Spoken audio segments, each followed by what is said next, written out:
guys, welcome back to my channel. I was like, what video do I make next? My brain was quite literally frazzled, but then something in there just clicked and this video came to life. I'm going to be doing trends I noticed in the 4th gen of K-pop.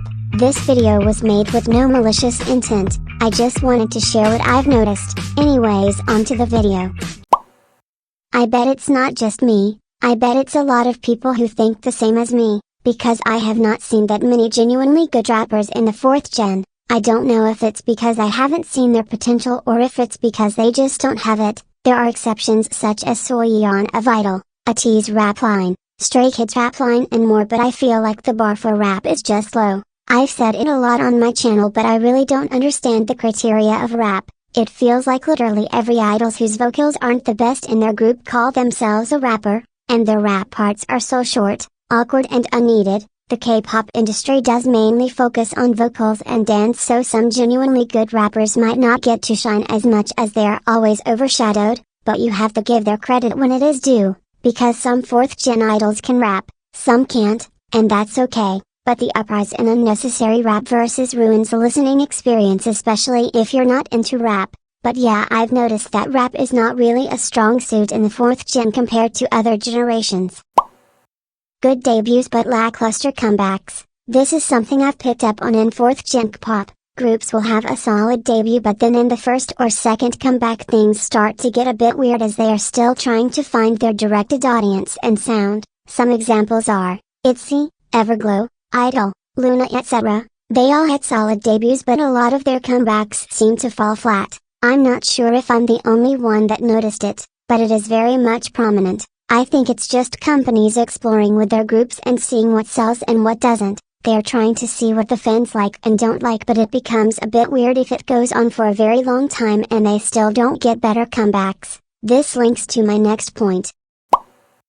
4th gen groups lack that identity that defines them and makes them shine in a crowd. This is why I appreciate groups such as aespa and STAYC, because it feels like they have a finalized concept, like they know where their music is headed, and they are collecting fans with their current style and are selling well. With the uprise and oversaturation of groups in 4th gen, it's very hard to make a statement and say this is who we are, especially if you're not a big 3 group, and this is what I don't get with JYP and itzy. Like, I love itzy, don't get me wrong, they're my ults, but it feels like JYP has lost their sense of creativity with the girls, as if they still don't understand what sells with itzy. I don't mind exploring their concept, because they started with the I love myself concept, then they suddenly went kind of old school and wild west in notshy, and then they became the mafia. You know what I've noticed? After Wannabe, their title tracks were a bit different but still had a sense of I know who I am, like I am intimidating and confident,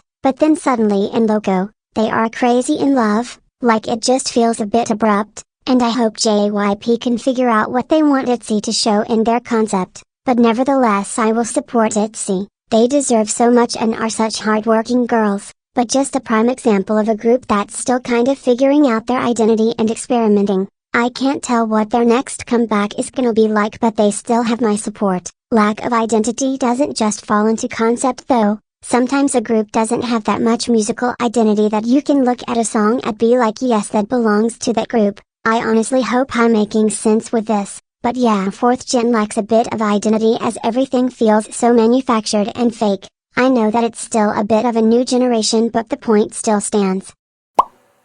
There is less hype with nugu boy groups than girl groups. Since the groups are nugu, they are basically unknown and not talked about, but when it comes to nugu 4th gen boy groups, I actually can't name that many. People tend to talk about nugu girl groups more, at least they have some hype, but when it comes to nugu boy groups, nothing. Absolutely nothing, and I think I understand where that stems from. Generally girl groups are more diverse with their concept and have more range to select from, but with boy groups it's a lot harder to stand out, because most of them all literally have the same concept with that edgy EDM chorus. It's just something I've noticed. I don't really listen to nugu 4th gen boy groups cause I find their music style to not be to my taste.